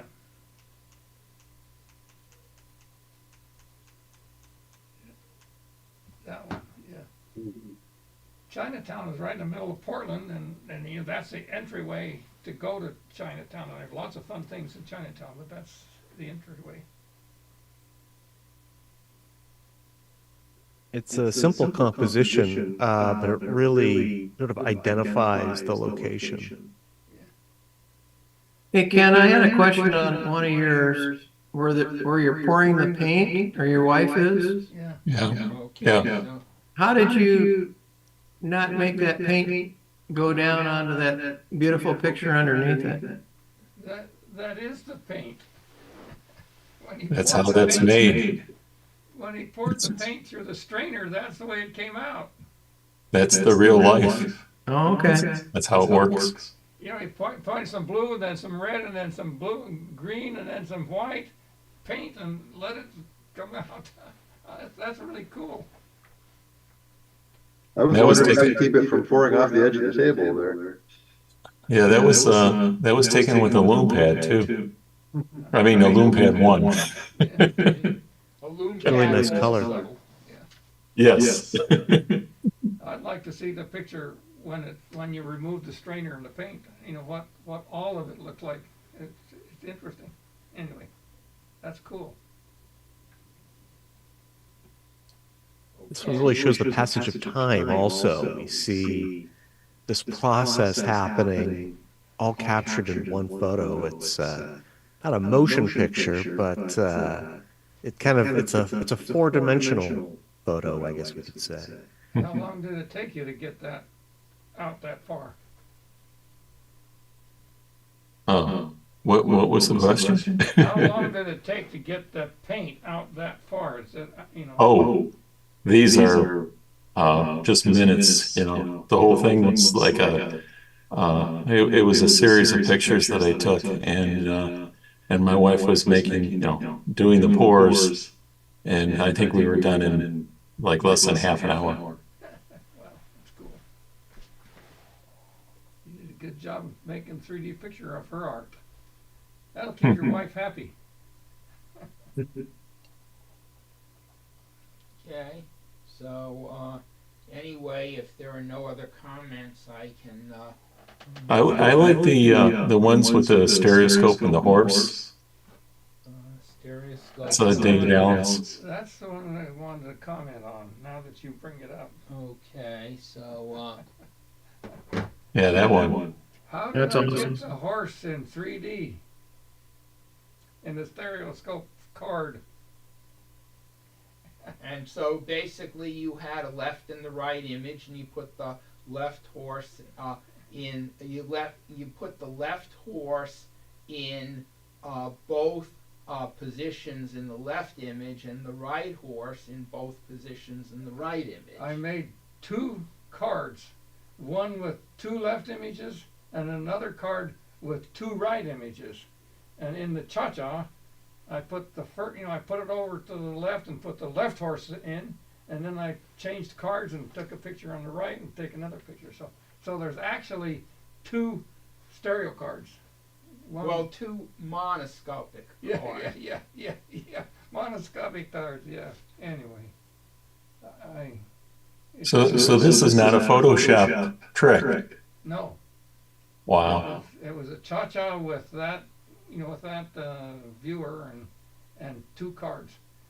And the intent was to make it a phantogram. So the real, eventually one I finished was, put up so it's a phantogram. Ah, okay. You put it on a table and you guys could see those things on the table.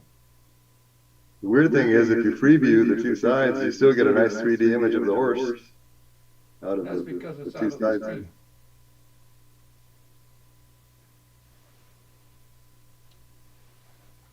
Anyway, that was a long time ago. Very creative. Okay, well, thank you to everybody who submitted photos, and also thank you to everybody who judged. And just a comment on the entry software and the judging software. It's the same software we use for the Cascade exhibition. It was originally written for the Cascade exhibition, and then we've used it for judging these in-club competitions. And the comment I've made before is that I'm happy to share the software with anybody else who wants to use it, but the caveat is that now Ken has actually taken the entry portion of the software, and he's going to be using that for the Chicago Lighthouse exhibition, and that is an easier software to port. The actual software that we're using tonight for judging, the problem is, number one, it would be difficult to run on anything other than a Mac. I wrote it for the Mac. I never wrote it or intended it to be portable.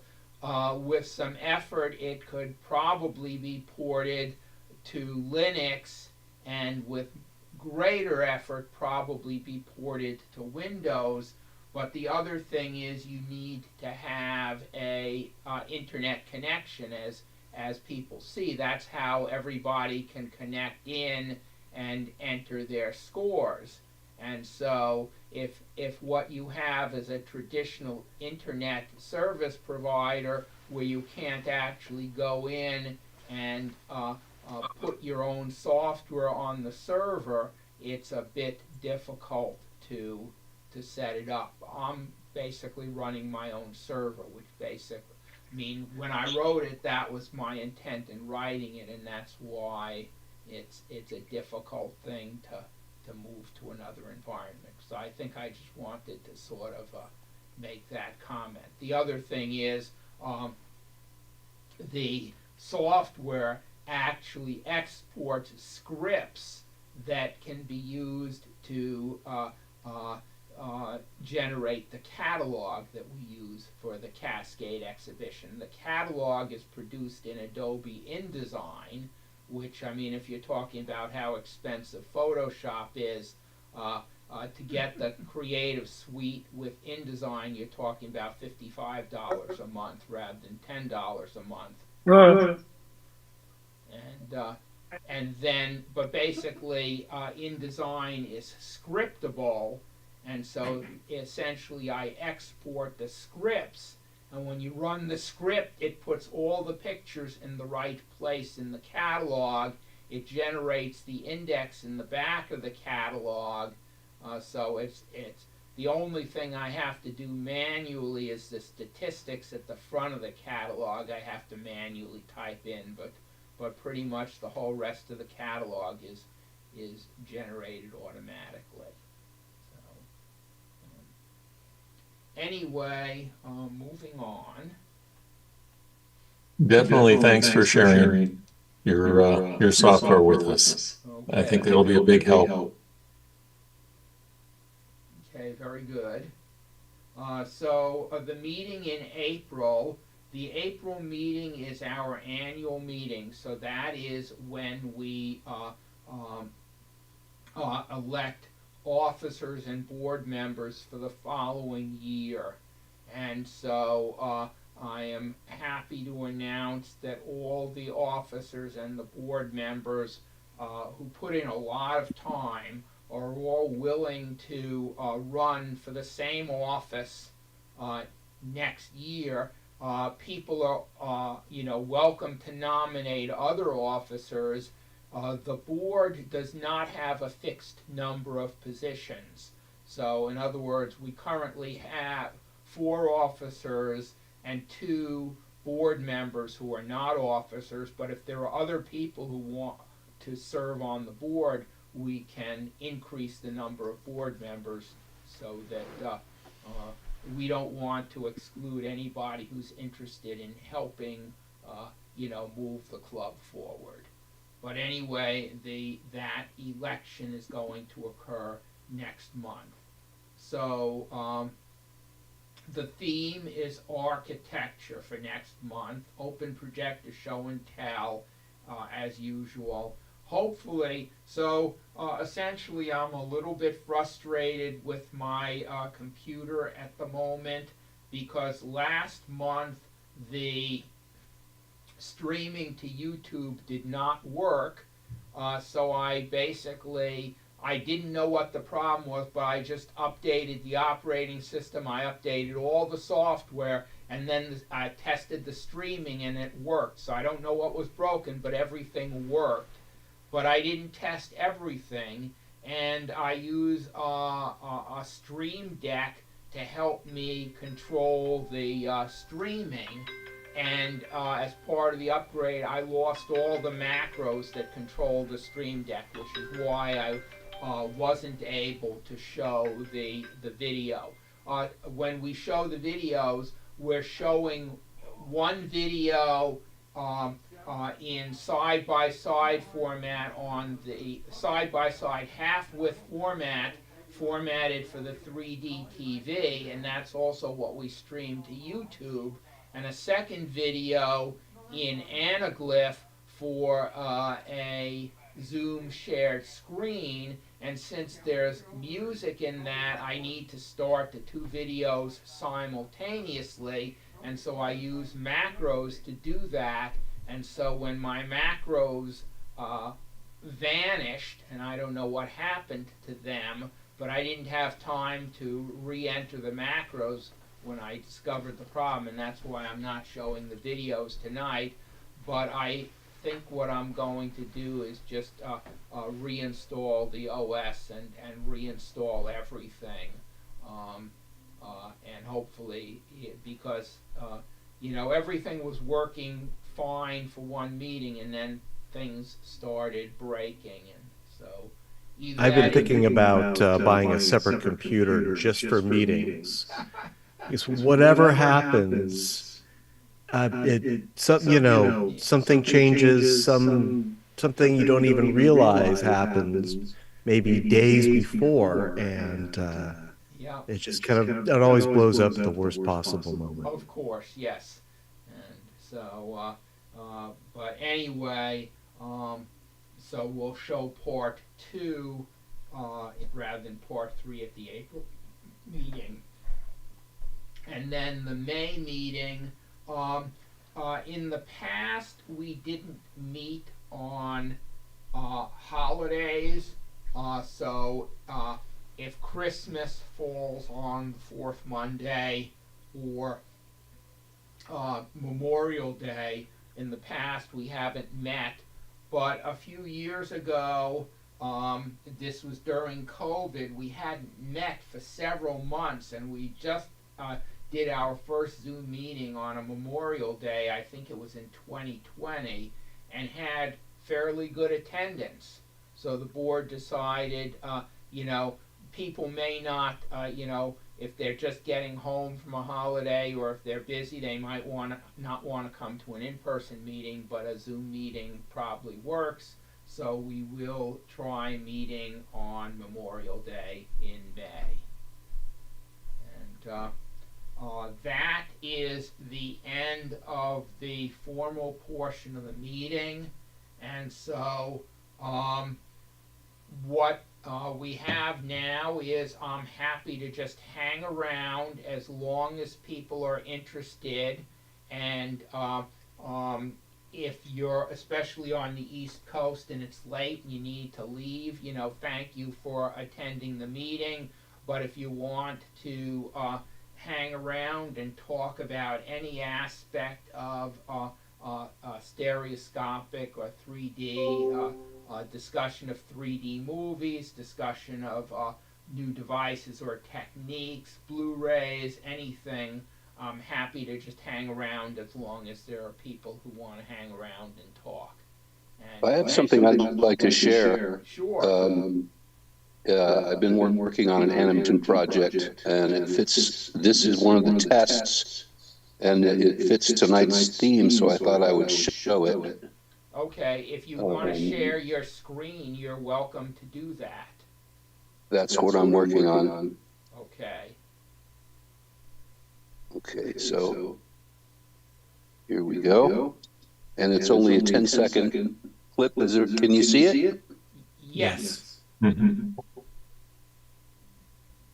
So this is kind of a low resolution version of it for some reason.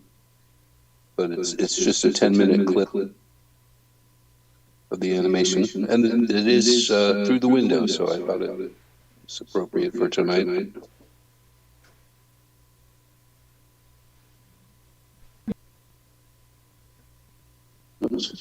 Which some people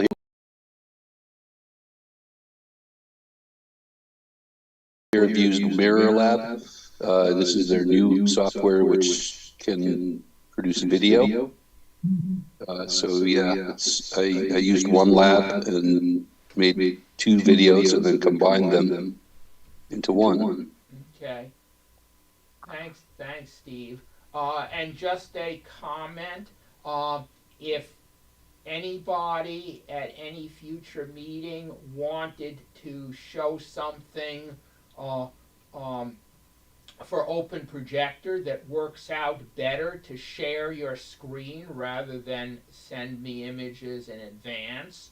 For example, if you wanted to do a demonstration of how to do something in Photoshop, then you are always welcome to just let me know that for Open Projector you would like to share your screen and show something, and that's welcome. So, and thank you, Steve. Steve, what software did you use to combine the two videos that you made? Oh, let's see. Let me see if I can find it. It's called Video Merger. It's just an app I found in the App Store. And they have a side-by-side mode. You know, I have Magic or something like that for videos, and Magic will handle two images and put them into stereo and 3D. I think Mark uses Magix. It's Magix, if I remember correctly. Magix. I use it as well. I would use that. I just did this on my phone though, so it's Magix is not on the phone. Yeah, but I think Mark uses Magix for the fireworks videos. True. Yep. And I guess I'll mention one other thing about the fireworks video. We do have a Blu-ray, and if somebody wanted to purchase the Blu-ray, send me an email. I don't even remember what we were selling it basically for cost. The shipping costs more than the Blu-ray itself. Because I just burn the Blu-ray, I put it in a case, I put a label on it, but then I have to ship it, and that's the expensive part. But yes, we do have the Blu-ray for sale, basically for cost, and so if you're interested, just put something in the chat or email me.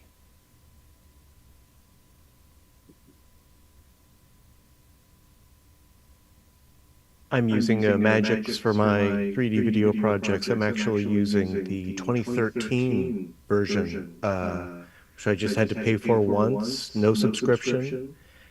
And I actually just installed it on a newish Windows 10 computer, and it works fine. So I definitely got my money's worth out of that purchase. Yeah, I use Magix too, as well. It's got very good 3D support.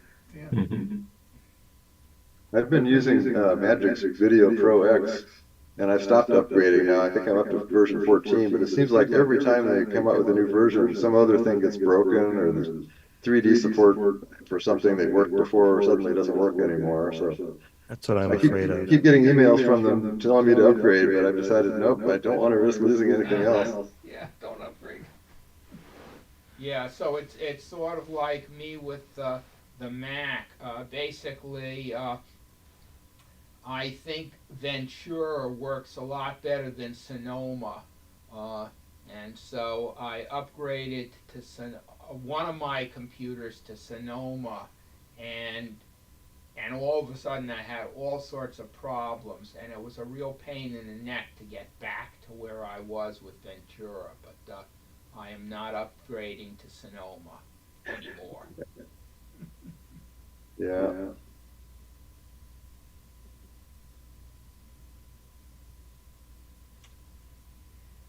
I'm about to go. Okay, yeah, so basically, if there's nothing else, I want to thank everybody for coming. Hope to see folks next month, and let me just mention, if there's anything you want to save in the chat, save the chat before you leave the meeting, because once you leave the meeting, the chat window closes and you can't get it back. So save the chat if you want it, and Thanks everyone for attending. I'll see folks next month. Thanks, guys. A great time. Thanks, everyone. Thank you. I have a question Next for time. George. If is Dr. T still around? I think he left because it was East Coast time. Nah, okay. Did you have a question for him or? I thought Vinny was his dog. Oh, no, I think in Neighbor's one of dog. the articles he wrote that it was his neighbor's dog. You know, all his running with Vinny and stuff, it's his Yeah. Yeah, and so basically I get the newsletter, and so in one of the articles in the newsletter he said it was his neighbor's dog. Okay, I've been deceived this entire time. I thought Vinny was Dr. T's dog. Okay, well, I would say you haven't been deceived, you've been under a misconception, because I don't think he ever attempted to deceive anyone. But anyway, yes, certainly with all the photos he takes, I can understand that misconception. Gotcha.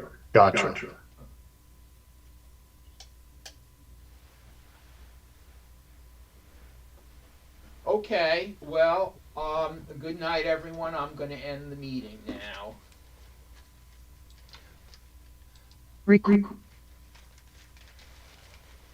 Okay, well, glad you got your book and your ribbon. And I put your door handles on eBay, and nobody bid. Okay. I had a bid, and then they say if you want to sell it, you got to increase the price 30%, and so I had there, and nobody did it. I've seen them for sale on eBay starting at $95, just 95 cents. You know, that's how you can start eBay, and it goes up. And I never did check to see if that ever sold. But they go from about I think the average, the low, the kind of the low price is $48, $9. That's why I said at 50, and they go as high as $140. That's the real price that you pay if you bought it you know, at a store. I haven't done anything with the Kodak or the printer stuff, but when I looked on eBay, there was probably about 50 people selling things for that printer, and there's 50 things listed for each of those 50 things. So there's 2,500 people selling things on eBay of those printer stuff. So I think I'll try to put it on Craigslist as a group. You know, just if you want all of these things to be. And so I said, what do you think might be a reasonable price for? what were the prices you were seeing on eBay? What was the low price you were seeing on that? The one box you have had a price of $250. It was on the box, and I don't know whether it was one of those reels or a canister or what. It was probably So that was a thing. yeah, basically what I would do is I would look for each of those things, see what the lowest price is, and then try, and I mean, basically it's worthless to me. In other words, if people are listing it for $30 and you get $20 and give me that's $10 what I have now. So basically, the problem is if you make it too cheap, people might not trust it. Yeah. So I would look to, because each of those things has a part number, and so like you can use and see what people are listing it for. I never thought that. I could go to Amazon and buy it for regular price. Yeah, you could. Yeah, but basically, as I said, they have no value to me. They don't do printer. So basically, anything I get for them is what I have. So essentially, it's sort of like if I had time to mess with it, I could maybe figure out what the best price I could get for it. Yeah. But if I don't have time to mess with it, then Yeah, what I'll do is some of the median price and some lower prices, and because you can watch it on TV, and then you can tell if it sells or not. But right, you don't have to bid on it. right. Yeah. So, again, I've taxes and. I mean, essentially, it's sort of trade between time. If I had time, I'd buy for it. But so, Okay, well, hey, thanks. And again, I'll tell you, we don't know what most of us don't know how much you put in the closet, and I sure appreciate you. Well, thank you. And basically, you know, the thing is, the printer, like, to be able to print something like that, most people don't have a printer that can print that. And you can do it, you bet. And so, but basically, it has expense taste. So essentially, some people want the best camera, some people want the best watches. I want the best printer. I will always for the best watches. I have best watches are watches. But I knew this 150 years old, and I can't put that. Okay, good night.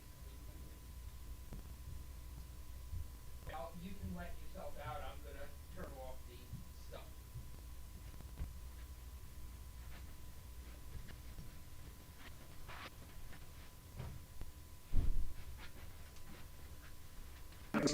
Against RSV. Rex actually used to prevent lower respiratory disease from RSV. In people 60 years old, Rex does not protect those with severe allergic reactions. These may have a low risk of that. The most